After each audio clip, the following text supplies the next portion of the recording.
James, will you send out the recording after the meeting? I don't have my audio on to hear people on Skype, but somebody who's on Skype, can you confirm if you can hear me? My mic should be on and working. And then once that's confirmed, then we can start. Okay, perfect. Everybody can hear me. Great. All right, welcome everybody. Thanks for coming. I'm James Headland, one of the board members of the Emerging Professionals. Have a couple other board members here too. Christy taking a picture for proof that this happened. We have Kelly, Nathan. Who else is in here? Martin over there. Did I miss anybody? All right. So thank you all for coming. This was a big response that we got to this class. So definitely Excel is a popular thing here. So the purpose of this, really, when we were thinking about doing this next session, we've already done a couple on some formulas and pivot tables. We wanted to kind of touch on some high-level things to get some feedback from all of you on what we should dive in deeper. So this is a little bit more high-level, exposing you to some things that are in Excel that you might not be aware of. A couple formulas we'll talk about. But other than that, a lot of it's kind of higher level and hopefully will generate enough interest for future classes to dive deeper into. All right, so with that being said, this is what we're going to talk about today. We talk about just a couple of formulas, some pivot tables, how to create pivot tables for those who are not aware. I'm going to touch on macros and VBA and how that can be beneficial to you. Also, MicroStrategy Office. Has anybody heard of that before? Okay, great. Hopefully that will be helpful too. And also data connections using SQL for any of you who know SQL or dabble or want to get into it. I think you'll find that that'll be very powerful. So we have a lot to jam-packed session here, so hopefully we'll get done in an hour, and have maybe even time for some questions and other suggestions. So let's get started. So the first thing that we wanted to expose you all to is a couple of formulas. I'm going to start with VLOOKUP. A lot of you may already know that, but just in case there's a few that don't, I'm going to touch on it because I really want to talk about index match as a better alternative. And then just a couple of really quick ones, if, error, and sign, and using that with conditional formatting. So who here uses VLOOKUP on a regular basis? Is it a lot of people? Okay, great. So for anybody who is not familiar, VLOOKUP, you're just trying to return a value in a specific column based on a lookup value. So this is the formula. I have an Excel spreadsheet. Oh, I forgot to mention the Excel spreadsheet and presentation were added to the invite. So if you saw like an update, those two files are in the invite, so you can open up the Excel. And I have all the tabs with what we're talking about and all these formulas and screenshots as well. And I will jump to it a couple of times, but most of it is for examples. So here's the VLOOKUP formula. Basically, the broken down part of this formula is that you enter in a value that you want to look up, so some cell that is in your data. The second orange part is your data table that you're trying to look up the corresponding value. Usually starts with the value you're trying to look up, like I'm looking up an item and I want to look up what the sales were, and that was in the fourth column. So that would be your range, and that's in the Excel file. I'll jump to that in a second. And then the third part of that formula is how many columns you want to look over. So if you see, it's from A6 to D15, so A is the first column, D is the fourth column, so you're telling Excel to look 4 columns over from where you're starting. And then you can do 0 or 1 for either an exact match or an approximate match. So this is what the Excel file looks like that I have attached. Basically, you have a grid of data. And the way that I set this up, there's obviously many different ways that you can want to do your VLOOKUP, but I just have a single cell that I want to return a value to, which is that D2 right there where it says quantity. I want to know what the quantity is for this particular item, 16038, in a location of LA. So to use the VLOOKUP formula correctly, the first part is B2, what I'm trying to look up, and that's the item that I have on the screen. I'm trying to look up value 16038 in the range A6 to D15, and if you see in the screenshot, that's that orange highlighted area. So I'm going to be looking at that second row value there, 16038, and I'm telling Excel to look 4 columns over, so 1, 2, 3, 4 to LA, and that is that highlighted cell highlighted there for you to see. That's what I'm going to return to that value by using VLOOKUP. It's a pretty simplistic formula once you know how to use it. A lot of people ask in like interviews or what, like, do you know how to do VLOOKUPs? Like, it's not terribly hard. It's just whether you've had to ever use it before. It's a pretty simple formula. But there are problems with it, which I'll mention in a moment. But let me first expose you to what I prefer as the alternative to it. Now, I still sometimes use VLOOKUP, but I often use index match match, which is a little confusing at first until you understand it, and then you'll realize how much better it is than VLOOKUP. So it's really the combination of two formulas, index and match. So index is just returning a value and a data array based on a row number. So using the same information in that table that I had, I'm looking up D6 to D15. That's that LA column, specifically that one column. And in the index formula, the second value you would put in there would be 3. You're specifying which row to look in. Not terribly helpful if you're trying to make this dynamic, because you already know, why don't you just look with your eyes in the third row, right? So why would that be helpful? But here's a presentation of what it looks like. So here's that column I've highlighted. I've said row 3, and that's the third cell down from my data array. What makes this powerful is using the match formula instead of just typing in the row number. So what the match formula does is it returns a row number with a matching value, based on a matching value. So if you see, I've replaced the number 3 in my formula with this match formula. So I have a value that I'm trying to look up, very similar to like VLOOKUP. And there's a value I want to look up in a data array, and you can specify whether you want an exact match or less than or greater than. Most of the time with us, we're looking for exact matches. We're looking at a particular item number, that sort of thing. So this is what it looks like with that formula. I still have my indexed column D there, but instead of me putting 3, I have that lookup. I want to look up in column A the value that is in B3, which is 16038. So the match formula looks up 16038, and from A6 to A15, it's the third row. So it goes, okay, I'm going to return 3. So it puts 3 in there for you in that index formula. So now it's telling index row 3. So if I was to type a different item number, if you have the cell, if you have the workbook open, you can do this yourself. If you type a new item number in cell B3, like 44993, which is a couple rows down, it will now return, the match formula will return the row number that's a few more down, and then slide over and tell you 0, because there's nothing in there, as the match. So that's what's very powerful about it, is the combination of those two work like a VLOOKUP. And again, I'll tell you exactly why that's beneficial in a moment. Another thing that you can do beyond that is using the second part of the index formula, which I didn't, it was on the slide, I didn't really mention it. You can also include a column number. So you can look at a data array, and if you notice in my index formula, I've changed instead of it being just that first column there, I don't have like a pointer, but instead of just this first column here, which was just D6 to D15, I've now put the whole table in my index part.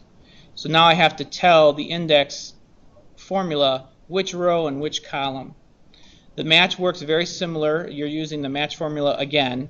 You're telling it to look in, this time, a header row and match a particular header number. So this will make sense in a moment. Here's the picture. So here is the index formula. I've put the whole table as the range. Does that? Oh yeah, you do see it. All right. So here's the whole table as the range that I'm trying to look up, and I have to tell the formula which value do I want to return, which row and which column. I'm looking up 16038 as the item and LA as the location. The first formula looks up the number 16038, says row 3, needs to know which column. So now the match formula looks up LA in A6 to G6, so that's just the headers. It goes, that is column 1, 2, 3, 4. That's the fourth column. So now it knows to go down 3 and over 4, and that will return 87, the same one that we've been looking up. All right, so why is this important, or why is it an advantage? So one of the advantages over VLOOKUP is the dynamic column reference.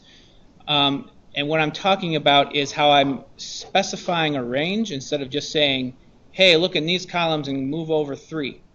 Because who's had a problem with changing a worksheet with VLOOKUPs, you insert a column, I also want to see the brand or whatever. And it screws up all your formulas because VLOOKUP, since it's not dynamic, it doesn't know to change the 3 to a 4 because you just inserted a column. So then your data looks all messed up because of that. Well, you notice with other formulas, when you make insert and delete rows or columns, if you're using a range, a named range, it will automatically adjust that for you. So if you insert a column in before the D6 that I was looking at, it will know that, oh, we just inserted a column, we need to move the formula to E6 through E15. So you won't have any messed up formulas by inserting columns or rows in that way. So that leads to fewer errors, and what I was just talking about was insert column immunity. You can insert columns and rows and not screw anything up. And the easier to drag and copy, what I mean by that is specifically the index match. So if you have a table of data that you're trying to pull in other data, so let's say I have items and I have sales. What I don't have is I want to know what the brand is and the company, perhaps. I have that information on another table. I have by item number my brand and company, but I want to see it with all of my sales data. So if I use index match, I could reference that other table the same way that I did items and brand and company. And if I have matching headers, brand, company, and the table that I'm trying to return the values to, I can easily just drag the formula over. So that's something that we can maybe work in the lab more if we do formulas, because I know it kind of hitting it at a little high level, explained it a little bit, but it's something that we can do in a future class if we want to go through it some more. But the examples are there in the Excel and should help you pretty well get into that. And I also mentioned, oh yeah, another great thing, right to left lookup. So in a VLOOKUP, you always have to start in the leftmost column. That's your starting column, and then you move like 3 over in my example.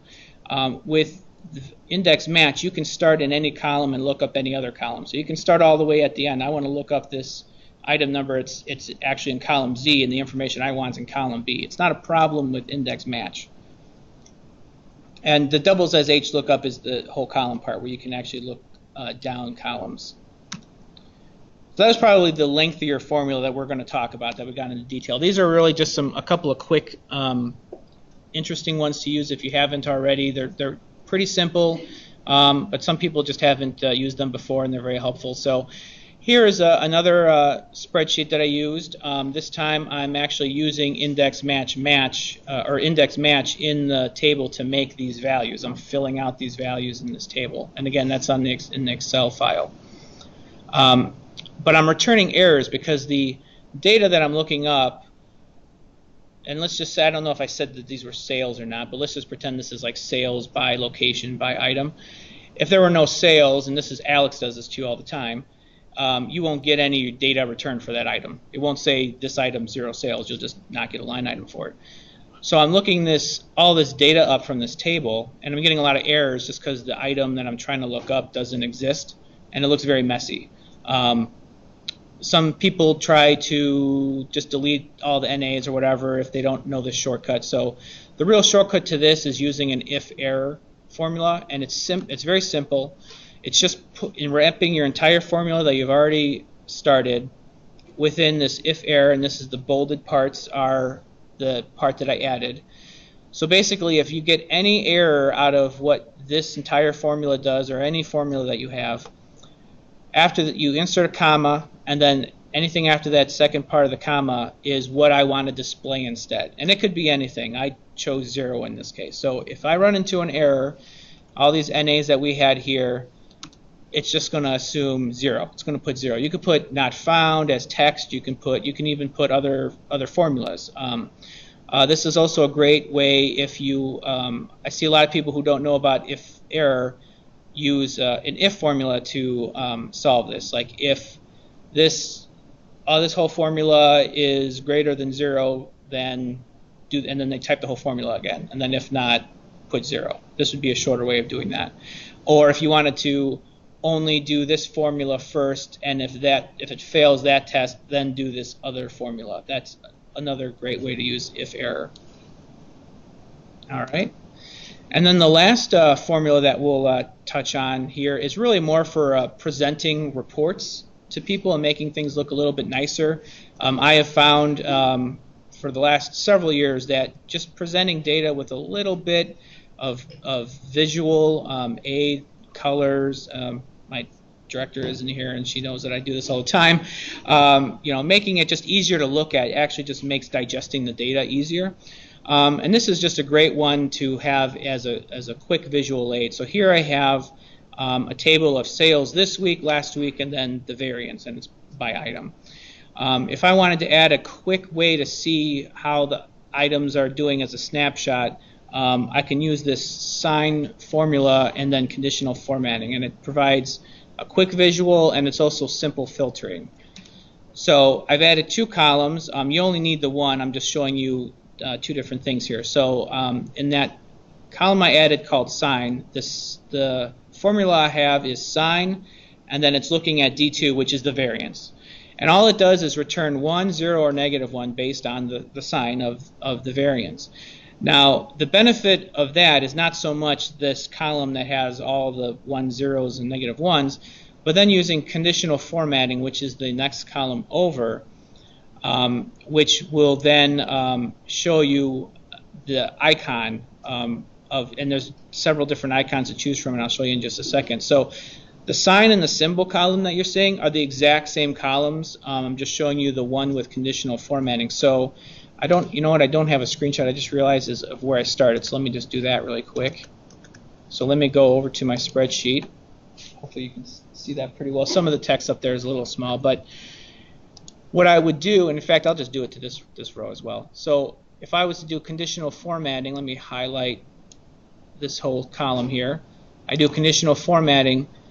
This icon sets is what I'm talking about. And you can choose all different kinds of icons. So as you can see, I've chosen symbol in that second column. But you can do arrows, you can do all sorts of things. And once you click into it, and this is what I have on the presentation.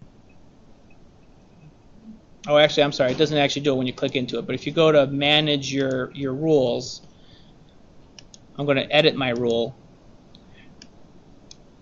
And I'm going to do show icon only because I'm not interested in seeing the -1 or 1. I just want to see the actual color code. So I do show icon only. I'm going to hit apply. That's how I get just that symbol showing up. And you can also filter on it as well. So if I add a filter, you won't see the icon. You'll still only see the -1, 0, or 1. But it's a very quick way to say, other than doing a number filter on the variance to say greater than 0, I can actually just quickly put I want to get all the positive numbers. So it's a very quick way if you're making a report that's going to be recurring. Adds a little bit of a visual aid for people to hone on really quick. And that is again, oops. Yeah, there we go. And so that's the slide I was trying to show you. That once you open that editing formatting rule, you would click on the show icon only, and that's how you would only see the icon. All right. All right. So that was formulas. A couple of formulas for you. Next, the pivot table class that we did last time was very popular. We had a lot of people show up. A lot of people who missed it wanted to show up again. So we really have a lot of content from that class that we can go into detail and do a lab on. For here, we just wanted to expose anybody who still hasn't used a pivot table before. So if you've used one all the time, this might be time to check out for a couple minutes, I guess. But we're going to just tell you how to create a pivot table if you haven't created one before. And again, there is an example in the Excel file for you to look at. So for those who don't know what a pivot table is, it's a very powerful tool. It helps you calculate, summarize, and analyze data that lets you see comparison patterns and trends. So what do I mean by that? So we'll see in a moment. So in order to create a pivot table, there's actually several different ways you can do it. So this is just one of the ways, if you want to get started, is once you have a bunch of data in a worksheet or something, you want to go to another place where you want to put this table. Usually it's a brand new worksheet, but you could put it in the same worksheet if you wanted. So the first thing that you would do is highlight, and if you have the data in front of you, this is one that you can walk with me and do the pivot table yourself if you like. But otherwise, this is step by step. You can do this later as well. So highlight the cell that you want to place the pivot table in. In this example, I was on the pivot table tab in cell A1. And your ribbon, there's the insert tab. You click on that, and you want to put in pivot table. It should be all the way on the left. And it's this part right here. You'll get a pop-up. It will put in, if you're doing it this way, it will already put in there where you want to put the pivot table. You can change that too if you wanted to change your mind. And then the next thing you need to do is enter the range of cells that you want to summarize. You need to select the data that you want to aggregate. And there's, again, several different ways you can do this. You can enter it in manually by the range, which is number A here, or letter A. Letter B is you can click on this little box here on the right, go back to the data in the worksheet, and actually just drag and highlight everything that you want to summarize, and make sure that you include headers because the column names will be important for you to use later. Or if anybody is familiar with naming, with Name Manager and naming ranges, you can also just type in the name of the range if you assigned one. So once you do that, you'll get this little box here with pivot table and on your worksheet where you wanted to place it. Now you need to start building it. Okay. So on the right-hand side, or a window, depending on how your Excel is set up, there will be this information here. On the top will be column headers, all the column headers from your data. And the bottom will be 4 different boxes, which are filters, columns, rows, and values. So you can drag what you want to analyze to the rows box. In this case, we did Sears division, the data that we have by Sears division. Then you want to drag whatever metrics that you're interested in dissecting into the values section. So for example, Sears total channel sales dollars, and we also put a couple more in there. So you can just literally drag them with your mouse down. And then you also sometimes, Excel will try to put it into a particular format for you and try to summarize it a certain way. It's not.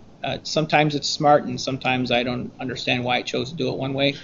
But you can modify those values by clicking on that little arrow to the right, and then selecting the value field settings, which is at the bottom of that menu when you click on that arrow. And then this window will pop up, and you'll want to give the metric a custom name. Right here, this is just what it kind of put in there automatically, but you can name this anything that you want. The only constraint is that it can't be a column or a name that's already being used, so I wouldn't be able to call this Sears Total Fusion Sales Dollars because that's the exact name of the column I'm using. Excel will try to keep these separate in its brain, so you'll have to come up with some slightly different name. You can choose how to summarize the value, so a lot of times Excel is kind of smart and knows what you want to do, whether it's sum or count, but you can change it yourself.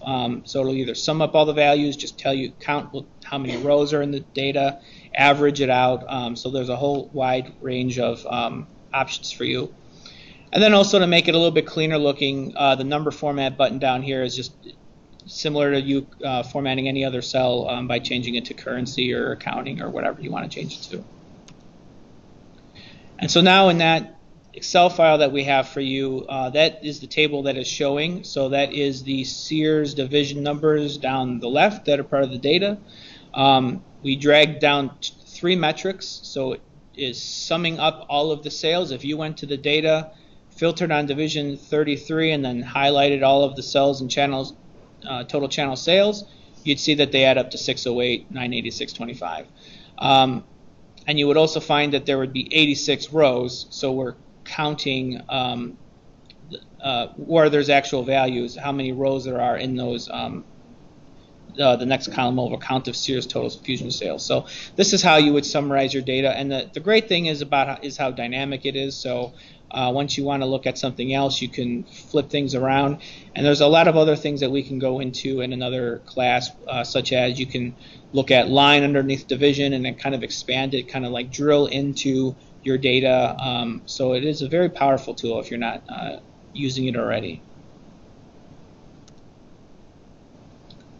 All right, so and to give you an example of what you can do with the pivot table, that was a pretty simple pivot table that we did, but here's an example of the top of a pivot table where we have it by division. I think we actually have it by business, division, line, and Sears. We have sales for the last week in unit and dollars, last 4 weeks, years to date. We have aged inventory. This entire thing is a pivot table. But by putting this together, it's a very nice high-level summary for the business, and it didn't require very much extra work to make this. In fact, this was a very manual table before. Somebody had just typed all of the metrics and were using like sum if formulas and stuff, and I assume they didn't know about pivot tables because this will just automatically do all of that for you without the formulas, which will also speed up your spreadsheet since it's not doing all those extra formulas, and only just a little bit of extra formatting and we got this. So there's a lot of potential for pivot tables, especially when you're doing it for reporting. Okay, so now we're going to get even more techie here. So who here uses macros in any capacity? Writes them or just maybe hits the macro button because that's how the file was set up or whatever?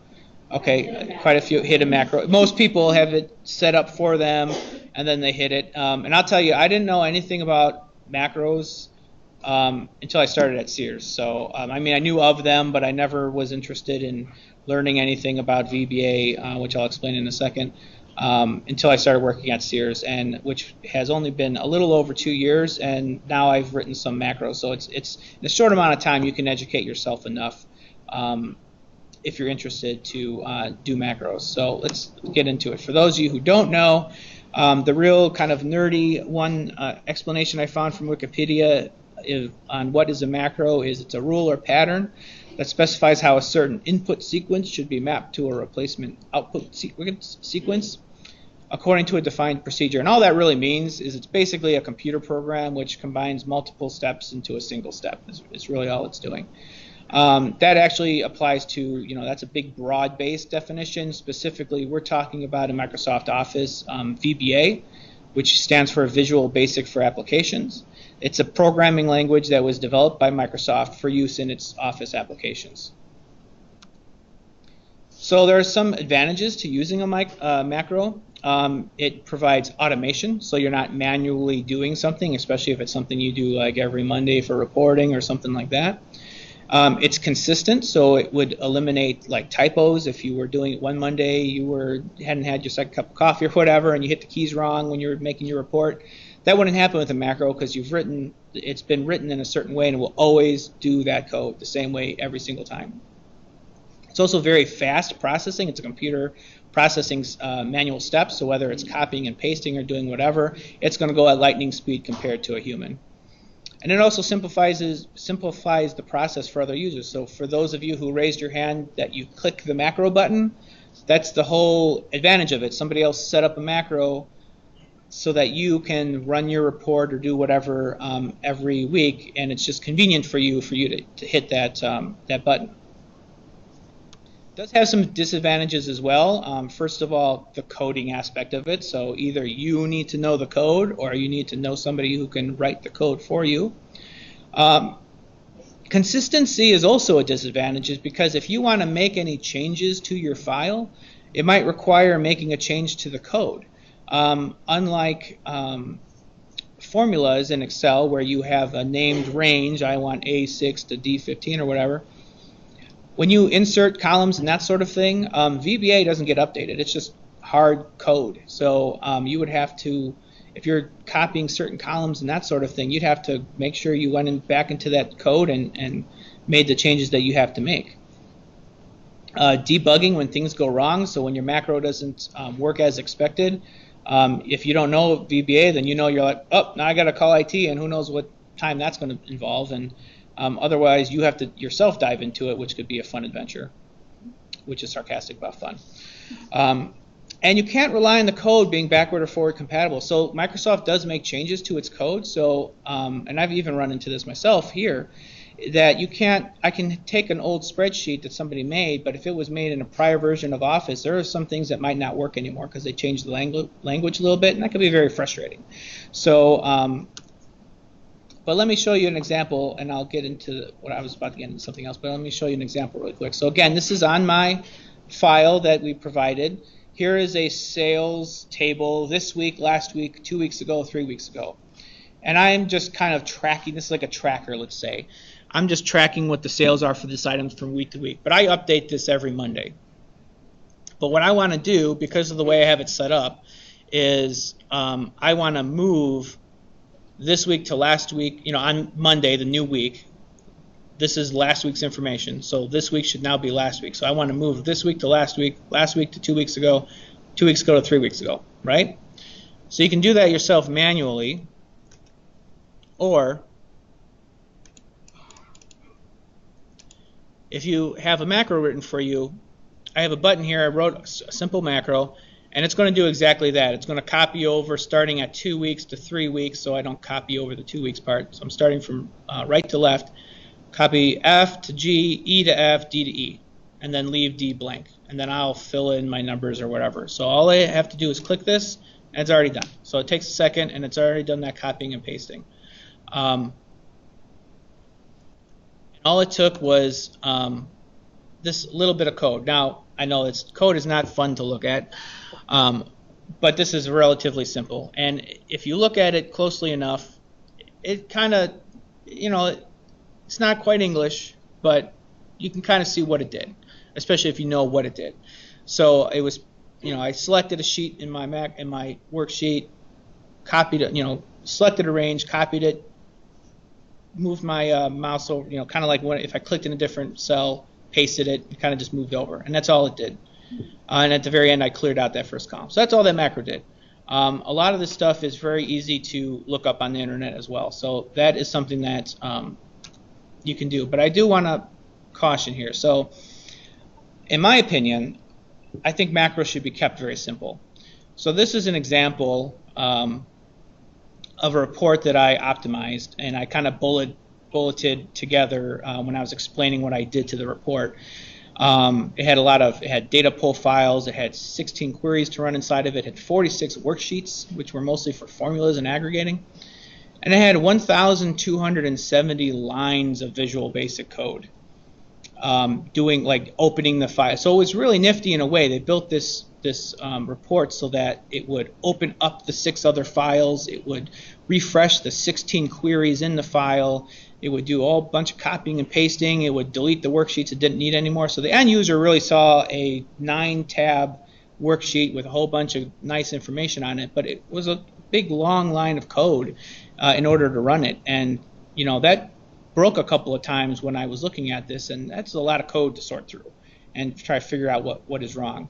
So I redid the report, and I will touch upon data connections in a moment, but because I was doing data connections, I didn't rely on any other data pulls. I didn't have like an Alex report that I had to copy and paste or that sort of thing. I reduced it down to 3 queries, 9 worksheets, and only 120 lines of Visual Basic code because I did most of the data gathering in SQL, so I will mention that. That'll be the last thing that we talk about. But because of that, if anything changes on the report, if I want to add a column, insert a column, do that sort of thing, most of the really all the code that I've written, that won't even matter. I don't have anything doing anything with columns or anything, so I don't even have to worry about it. But even if I did, that's a whole lot less code to have to go look through. If I wanted to, the president wants to now see the top 10, vendors or whatever type of thing, I'd have to make sure that that gets updated in the code as well in order to not break the file. So for those, I do have a resources appendix at the end, but for some other links, but I put these all the way in the front of the presentation. So if you are interested in learning, like I said, when I came to Sears 2 years ago, I didn't know VBA other than kind of what it was, and I'd seen it before, but I had no idea how it worked. And so all I did was go to a couple of websites, and these were 2 websites that I thought were really excellent in providing a tutorial. I mean, it is a little dry, it's code.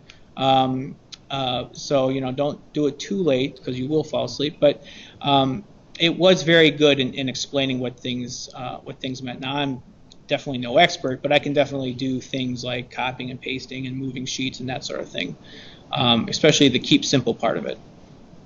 Otherwise, and I do this with just about any techie thing, just Google what you want. I swear half of the IT people here, are not here, but just anywhere that I know, Google is half their teacher.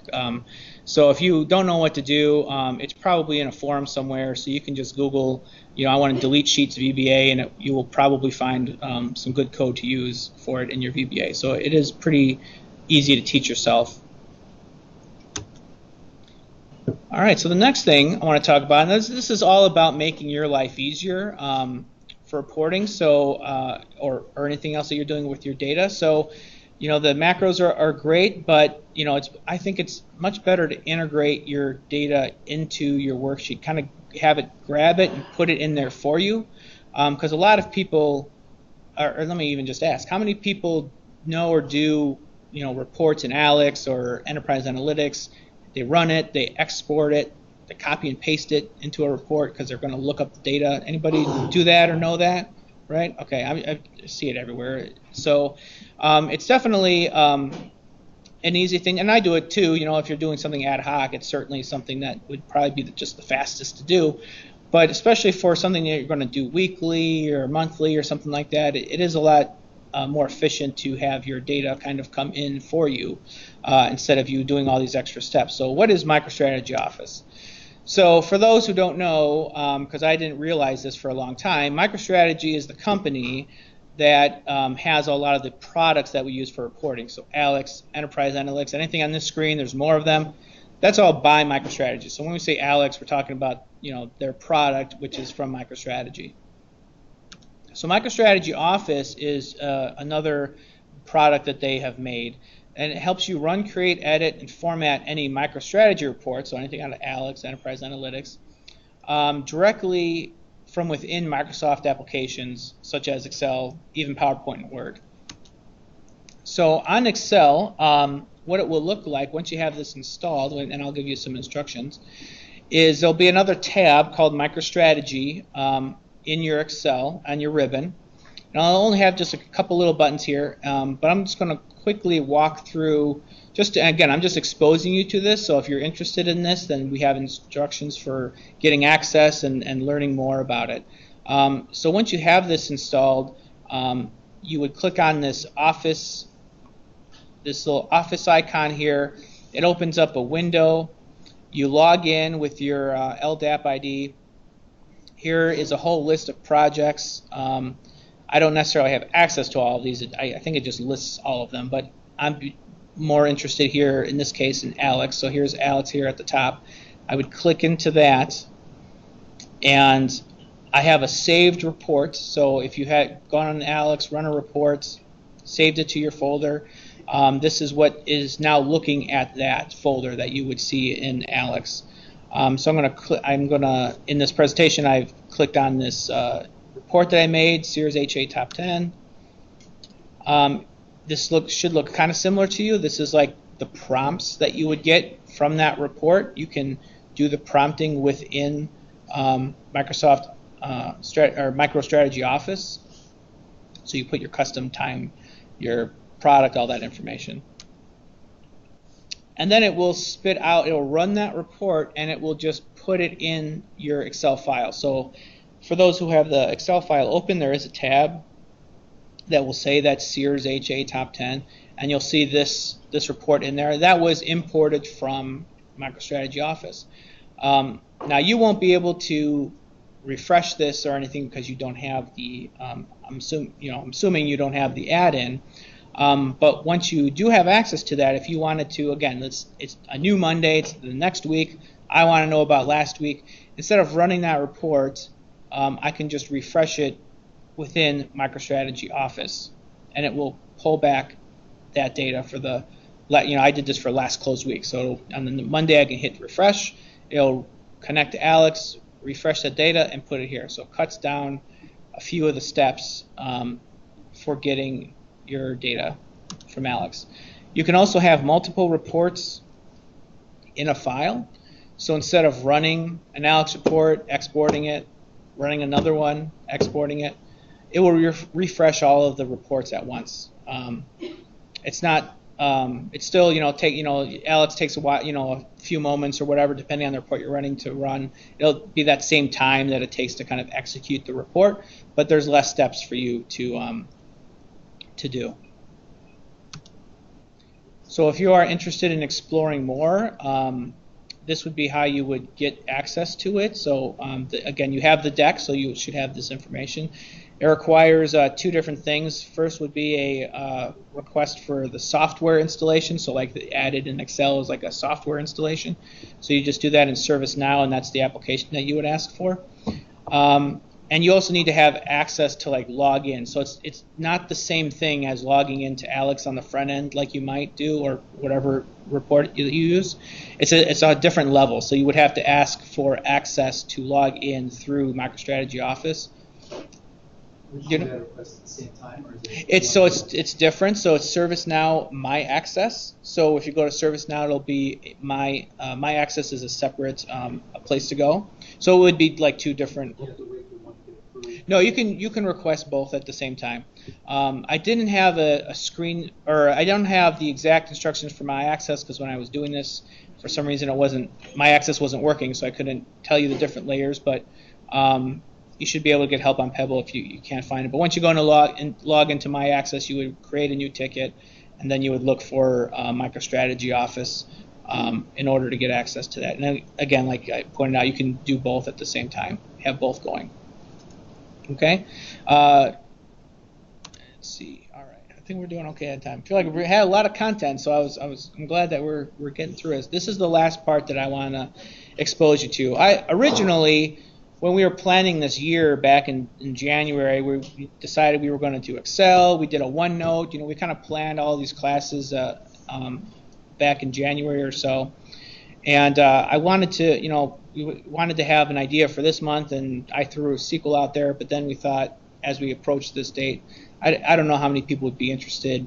So we put this together instead. So hopefully we'll get a lot of feedback from you. But I did want to mention this because I think it's very powerful. And a lot of people, even people who are very experienced in Excel, just don't know about this part of it. So data connections using SQL. So again, we're talking about Excel, back into talking about Excel exclusively. What is a data connection? Well, first of all, Excel data comes from one of two places, either within the workbook itself on a different page or something, or from some external data source. Could be a text file, could be a database. So data connections are a set of information that describes how to log in to Excel. Tells Excel where to look, how to log in, and where to get it. So that can be Microsoft Access. So there's a whole different kinds of data connections that you can make, but I'm specifically want to talk about SQL and Teradata because we have, as many of you know, a large data warehouse, Teradata, and even other. I can't imagine. I mean, how much data we have here is just crazy to me. But even just Teradata itself has most of the information that you would need. Anybody here use SQL Assistant or Teradata? Anybody you do? No? Okay. All right. So SQL Assistant is so Teradata is the company that the product is that we use for storing the data. SQL Assistant is a software application that allows you to access the data if you know SQL. So I use it a lot to write SQL, pull data back. And a lot of people who use SQL, they'll be in some kind of client like this, but then similar to Alex, once they get the data that they want, they try to export it to a table or that sort of thing. And there's a much easier way to do that. So data connections, using data connections and SQL, the benefits of those over doing it a more traditional way is reducing the amount of steps that you have to take for reoccurring reporting. So one example is for for a report that you have to do is you'd have to open up Excel, you'd have to open and log into Alex, navigate to the report that you want, run the report. Once it's done running, export the report, and then you do a copy of the data, and then you paste it into Excel, and then you go on from there to do more formulas or whatever. With the data connection, you open the file, you hit refresh, enter your database credentials, and just smile about how much easier it is, because it's literally just like those 3 steps. Some other benefits are that it reduces the time spent gathering the data, so and partly because you're doing less steps. You can integrate formulas into the table data, so when you're pulling back data, part of that table could be Excel formulas that you've written, and the data will just fill in between, and the formulas will update themselves. So you don't have to further do more manipulating if you already have it set up. And again, simplifies this process for the other users. So if you want to give the report to somebody else, for instance, we have a lot of people at Sears Holdings India do reporting. Some of the reporting that they do is just refreshing the data just in time for it to all be done for when people come into work. So they don't have to do much manual work. It's just refreshing the data. Makes it simple for them or for other people who might be here. And for advanced SQL users, people who know SQL quite well, you can reduce the number of individual data pulls by combining into one query. And what I mean is, for example, if you want to be pulling last week's sales, last 4 weeks' sales, inventory, and these DCs, and all these different kind of metrics, sometimes they don't really match up well in Alex. You can't really do them all at the same time because it'll come out weird. So you would have to do like different reports. If you know how to do SQL or know someone who knows SQL, there's certainly ways that you can write the SQL to do it all separately, start joining it together, and get everything back without having to do many different things manually. Obviously, some disadvantages of it is you have to have the knowledge of SQL, just like macros have to know the code. A nice tip for people who dabble, you can use the MicroStrategy SQL to aid in the location of data, but I do want to caution for anybody when Teradata or when Alex runs or any of those products run, it's machine-generated SQL. When you ask for all these different metrics, the program is set up to kind of generate SQL in order to pull the data, but it is machine-generated based on some logic, so it can become very inefficient when you're running multiple metrics. So you usually don't want to just copy and paste the query that's written, because it's not written very efficiently, and that really takes a human. So that's just a word of caution. So, but for an example of where you want to see this, you can do this with just about any report. Once you're running the report, this is an Alex report that was running, you get this loading screen, right, processing request. There's also this link down there that says show report details. And actually, once your report is done running, it's also, I think, in one of them, I can't remember which menu, but one of the menus up top will have report details in it as well. So it doesn't have to be this loading screen. But if you click on that, you'll see this window which gives you, report details, things about when you're running it, that sort of thing. But the very bottom window there, it actually shows you the query that it's running. So if I blow that up, this is the SQL that is pulling the data that you're asking for. And this is great because if you are dabbling in SQL, and especially here where we have so much data in so many different places, it is mind-boggling. This will help you find the data. If you know that you can run this Alex report and it will give you brand, and you just can't figure out if there's a brand table or not, this will tell you where it's pulling it from, so it's easier for you to write the code if you're interested in doing that, or telling other people who will write it for you. So this is just an example of a SQL statement that is running last week's sales. This is taken from Alex, I'm pulling it from Alex. This is my own code. I've rewritten it a little bit to make it a little bit nicer. Looking, if I just go back really quick, you'll see that it's doing these maxes, and it gives nicknames to these tables that make no sense, like A12 and A13. It's just making things up. Mine's a little bit cleaner looking, but all this really is doing is pulling basically an item number, last week's sales dollars and sales units. It's pulling it from this Alex table here, which was on the previous slide, so that's how I know where to pull it from. Alex has a custom time, so when you ask for last close week, that equates to a custom time value of 2. So if you're interested in SQL and get into it, this will make a lot more sense. But this is a very simple query that pulls back last week's sales. So when I pull it back into, I believe this is the one I have set up. This is the data pull. So instead of running an Alex report and returning it, copy paste, all that sort of thing, all I would have to do, and I don't think I did this week yet, so all I would have to do is hit refresh. And as long as it takes Alex to run and it just recalculated everything, this is now the new last week's numbers for these items. I have a formula in here. It's a pretty simple formula, but it automatically updates once the data is returned. So all I'm doing is, what's the out the door price of this unit, just based on like the average.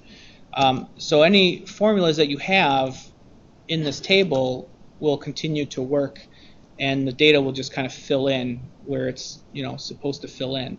So this makes for updating reports that you might have to do every Monday or something. If you have a report on something to management on Monday or Tuesday or whatever it is, once you have this set up, it's a very simple way to get the information that you need. Instead of, I gotta get in and I gotta run these Alex reports and save the new file and all that. This makes it just a lot easier. So again, I wanted to just bring you back to this table report I mentioned before with all the Visual Basic. A lot of the Visual Basic was doing data pull, bringing back data pulls, opening files, copying and pasting, that sort of thing. It did involve making it almost 1,200 lines of SQL code, but the nice thing about that is that they're actually very simple queries that are kind of joined together, so it's not the most complicated thing. And it generates, and this is an extreme example, but it generates this report that we call the Compass report. And this is just a screenshot of the headers of what it's bringing back. It's bringing back tons of item information, tons of sales information, tons of inventory information. And that's actually 1,200 lines of SQL code for, I think it's for the entire file, but I'm actually showing you only one tab. So we have Sears on one tab, came out on another. This report, together with a macro that simply tells the report to update a few queries, and then once it's done, copy and paste the entire workbook as values for easy dissemination, saves a copy of it. It requires really only a couple of clicks and then waiting 10 minutes or so, depending on how slow Teradata is on Monday morning, and then it's done. This report used to be a very, very long process to run. And the potential that you have to save time for you or anybody on your team is really great with using this type of data pulling. So we went through this quite quick. So hopefully there's something that we've exposed you to. Again, it was a little bit high level. What we really want to get is feedback from all of you. I didn't mention this at the beginning, but I do want to do some sort of survey to everybody who attended, and let us know what we should do, what we should dive into deeper in the future, because obviously lots of people came and were very interested in what we had to talk about. So we appreciate any feedback that you can give us on what which sections we should dive into, whether you want more formulas, that sort of thing. So we're still like 2 minutes early. Do we have any questions or suggestions, or you can always hit us up on email or whatever. Really, one thing we were interested in knowing is what you would want us to spend more time on, because we kind of touched on a lot of things high level today. So is there anything in particular out of these that going deeper into? Send Kelly having or something, what about an email or the EPN?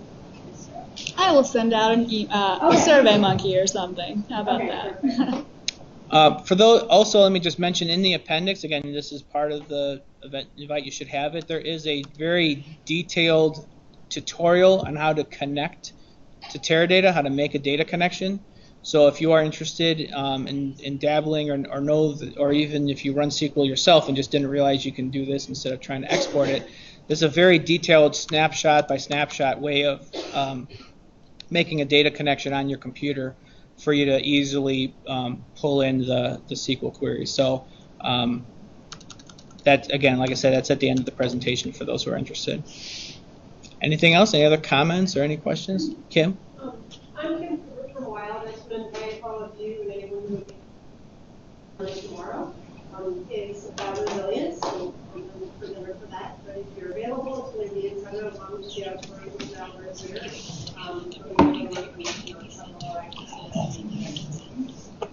I think so. Yeah, that's what I was planning on doing.